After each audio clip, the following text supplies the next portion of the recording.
Começando a gravação, tá? Capítulo 3, ciclo hídrico. Simples, né?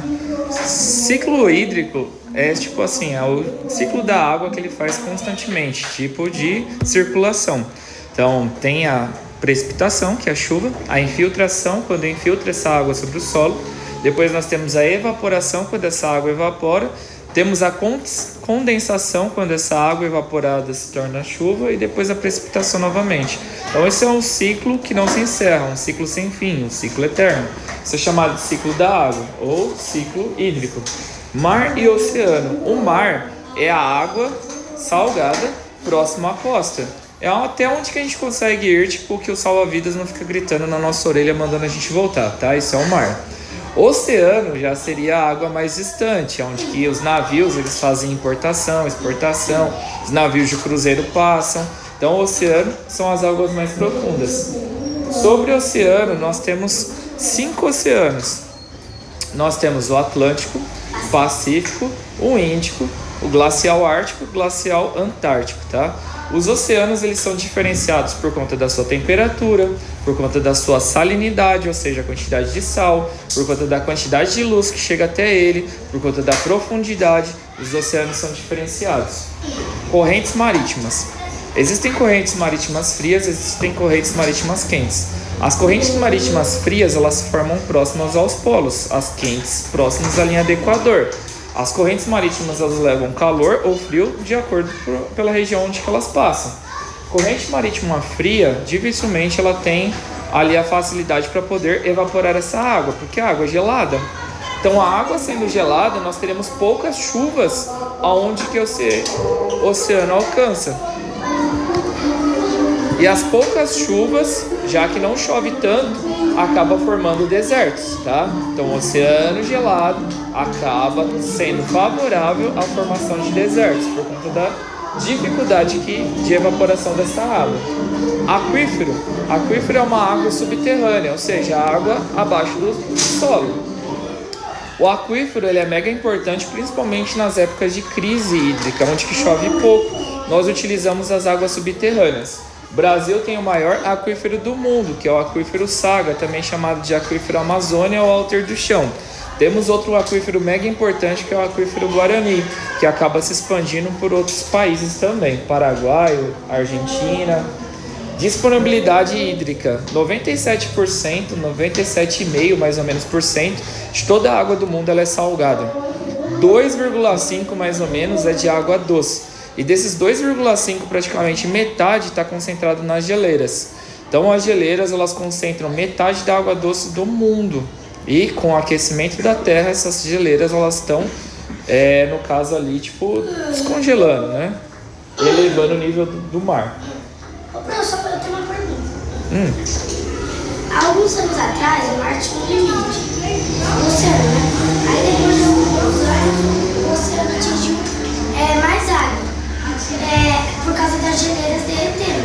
Mas como, tipo, se a geleira é 1/10 do oceano? Depois a gente conversa. Pode ser? Vamos lá, funções. Funções dos rios, tá? Os rios eles servem aí principalmente para 3 destinos. A maior parte da água dos rios ela é utilizada para agropecuária, tá? Então a maior parte da água é utilizada para agropecuária, cerca de 70%. 22% mais ou menos para as atividades industriais e 8% apenas, né? É utilizado no nosso dia a dia, para tomar banho, lavar a louça, para lavar o quintal, lavar o carro, enfim. Capítulo 4, nós aprendemos sobre o clima. O que é o clima? O clima ele é um conjunto de tempos. Então, é analisado aí durante cerca de 30 anos aí a temperatura de um determinado local, de uma determinada cidade, de um determinado país. Então, a análise dessa temperatura, a conclusão dela, nós chamamos de clima. Um exemplo, é analisada aqui a temperatura do estado de São Paulo e nós chegamos à conclusão que a maior parte do ano a temperatura fica entre 15 graus positivos a cerca de 30 graus positivos. Então, essa condição de temperatura é chamada de clima. É como se fosse um padrãozinho, sabe? Não, algo que é comum. Então, essa temperatura comum é chamada de clima. E como que os climas são formados no planeta Terra? Porque todos os países do mundo têm um clima semelhante ao do Brasil? Óbvio que não. Então, por que um país ele tem um clima, outro tem outro clima, outro tem outro clima, outro tem outro clima? O principal fator é a latitude. A latitude são regiões formadas a partir da linha do Equador, tá? Então, latitudes são regiões formadas a partir da linha do Equador. As latitudes próximas à linha do Equador, elas são mais quentes. Então, automaticamente, países perto da linha do Equador são mega quentes. O exemplo, Venezuela, o Equador, a Colômbia, tá? Então, esses países são mega quentes. Os países um pouco mais afastados da linha do Equador, principalmente mais próximos aos círculos polares, eles são mais frios. Exemplo, Canadá, Noruega, Islândia, Finlândia, a Rússia, Japão. São países mais próximos ao círculo polar ártico, ou seja, Polo Norte, por isso são mais frios. Então, quanto mais próximo à linha do Equador, mais quente será essa região, esse país, essa cidade, enfim. O outro fator é a altitude. Quanto mais alto, mais frio, quanto mais baixo, mais quente. Tá? Toda a radiação solar ela é empurrada para baixo junto com a gravidade. Então, cidades, países, estados que são baixos, próximos à linha, ao nível do mar, eles são mais quentes. Por exemplo, Praia Grande, Mongaguá, São Vicente, né, Ubatuba, Caraguatatuba, Ilhabela, são todas áreas baixas, por isso que são mais quentes. As áreas mais elevadas, elas são mais frias, que nem eu expliquei, toda a radiação ela é empurrada para baixo. O exemplo de cidade fria que nós temos no estado de São Paulo, Campos do Jordão. Campos do Jordão está acima do mar em 2.000 metros de altitude, por isso que é uma cidade extremamente fria. Um outro fator é a vegetação. Que nem eu expliquei para vocês, a vegetação ela é como se fosse uma esponjinha. Ela absorve a água da chuva. Então, por isso que você ficar debaixo de uma árvore, a temperatura ela tende a ser menor. Ou se você ficar perto do asfalto, a temperatura ela tende a ser maior, porque o asfalto ele retém mais calor. Então, áreas com muitas vegetações são áreas de temperatura mais baixa. Áreas com poucas vegetações são áreas com temperaturas mais elevadas. Um exemplo de cidade com muita vegetação, Ribeirão Pires, Rio Grande da Serra, Mogi das Cruzes, Suzano, são áreas com cobertura vegetal muito grande, por isso as temperaturas são menores. Cidades com temperaturas maiores, Santo André, tá? São Caetano, até mesmo Mauá, são áreas com temperaturas maiores por conta da pouca vegetação que nós temos aqui. Biosfera. A biosfera é a esfera da vida. Bio significa vida e esfera por conta do elemento que a compõe. Então, a biosfera é a junção da hidrosfera, atmosfera e litosfera. Então, essas três esferas da vida juntas formam a biosfera. Então, o que nós aprendemos? A atmosfera é a camada de ar, camada gasosa de ar que envolve a Terra. Ou seja, tudo que nós temos acima da superfície. E já falando em superfície, toda a superfície, tanto terrestre quanto oceânica, nós chamamos de litosfera. Então, a camada rochosa que envolve a Terra. E por último, nós temos a hidrosfera, que é toda a camada de água que envolve a Terra. Então, essas três camadas juntas formam a biosfera, que é chamada de esfera da vida. Depois nós aprendemos sobre os biomas. Aí nós tivemos bastante dificuldade, né? Fizemos jogos sobre biomas, pintamos mapas sobre biomas, assistimos vídeos sobre biomas, fizemos exercícios sobre biomas, fizemos revisões sobre biomas. Tiramos isso que a gente aprendeu sobre biomas ano passado. Tiramos 4. Então, bioma, tá? Os biomas são regiões brasileiras, que nós estudamos sobre o Brasil, né? Então, os biomas são regiões naturais, que é a junção de clima, relevo, hidrografia, fauna, flora. Então, biomas são regiões de natureza. Então, os biomas são diferentes porque cada bioma tem uma natureza diferente uma da outra. Nós aprendemos aí sobre o cerrado, sobre a caatinga, sobre os pampas, né? Aprendemos aí sobre a Amazônia. Então, cada bioma tem a sua particularidade natural diferente uma da outra.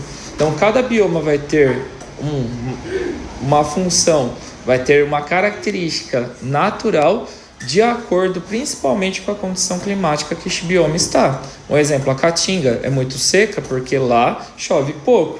A Amazônia, nós temos uma biodiversidade de vida gigantesca porque lá é muito quente e chove bastante. Então, cada bioma ele vai ser definido de acordo com a sua condição climática, principalmente. E por último, é aquilo que nós estamos vendo agora no dia a dia em sala de aula. Primeiro, aquilo que é mais importante na geografia, que é o espaço geográfico. Vocês assistiram o filme O Wall-E, onde que mostra o espaço geográfico, que é a construção que o homem fez no planeta Terra. O óleo tá, tudo destruído, por quê? Por conta da ganância humana, por conta do capitalismo, por conta do consumismo, por conta de ficar produzindo cada vez mais celulares, mais videogames, mais televisões, mais geladeiras, mais carros. E este modo de produção capitalista, sem pensar na natureza, acaba destruindo todo o espaço geográfico. Então, o espaço geográfico são as construções que o homem faz no planeta Terra. Então, o homem, ele modifica, ele altera, ele constrói, e cada vez mais nós temos menos natureza por conta dessas modificações humanas. E esse é o principal objeto de estudo da geografia, o espaço geográfico, que é a análise feita do que o homem faz no planeta Terra, como que ele constrói este planeta. Paisagem. A paisagem são limitadas pelos nossos sentidos, tato, olfato, paladar, visão, audição. O principal sentido na análise de uma paisagem é a visão. Então a paisagem ela pode ser definida de tudo aquilo que os nossos sentidos eles alcançam.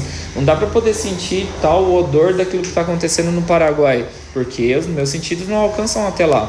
Então a paisagem é definida, delimitada pelos nossos sentidos, até onde que eles alcançam, até onde a nossa visão chega. A paisagem ela pode ser dividida entre paisagem natural, aquilo que é feito pela natureza. Vou só falar sobre a paisagem cultural, tá? Porque provavelmente na prova, se cair alguma coisa, vai só falar cultural. E quando falar sobre cultural, você já sabe que tem a interferência do homem naquela construção.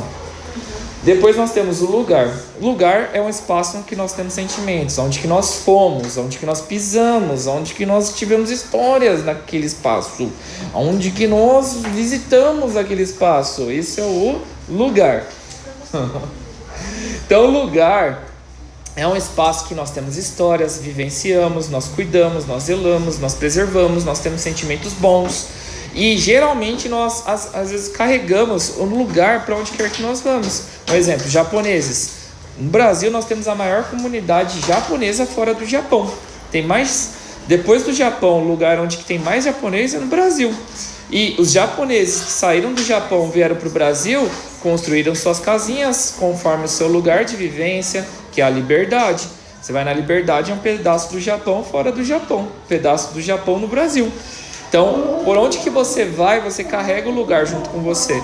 Porém, esse sentimento ele pode diminuir. Se você tiver algum trauma naquele espaço, se você for assaltado, ou acontecer um tsunami, ou um terremoto, ou uma ditadura, uma perseguição política, sem liberdade, um espaço onde não tem liberdade. Então, se acontecem essas coisas, esse sentimento de lugar pode diminuir no seu coração. Região. Região é quando nós pegamos o território e dividimos esse território. Um exemplo da regionalização que nós temos no Brasil é do IBGE. Nós dividimos o Brasil entre Nordeste, Sudeste, Centro-Oeste, Norte, Sul. E por que nós dividimos o território? Porque o território não é todo igual. São Paulo não é igual ao estado do Amazonas, que não é igual ao estado do Sergipe, que não é igual ao estado do Rio Grande do Sul. Então nós regionalizamos, ou seja, nós dividimos, porque cada espaço tem ali a sua característica própria. E por último, território. Território, ele é um espaço delimitado por fronteiras. Ou seja, se eu estou aqui, um exemplo, estou no Brasil, passei para cá, estou no Paraguai. Só que eu preciso definir uma linha, nem que seja uma linha imaginária, para poder separar o que é do Brasil e o que é do Paraguai. No caso que nós temos do Brasil e do Paraguai, nós temos ali um rio, tá? E também uma ponte da amizade que estava até no Kahoot. E a ponte da amizade nos remete, nos simboliza, nos demonstra que existe uma amizade entre o Brasil e o Paraguai, diferente do que acontece entre os Estados Unidos e o México, que aquele muro serve para poder barrar a entrada de pessoas não autorizadas pelo governo dos Estados Unidos. Então os estadunidenses criaram aquele muro para poder dividir o que é do México e o que é dos Estados Unidos. O que é do México não pode passar para lá e vice-versa. Então o território é um espaço separado por fronteiras, seja uma linha imaginária, seja um aspecto natural ou seja um aspecto construído pelo homem, a exemplo do muro entre os Estados Unidos e o México. E acabamos.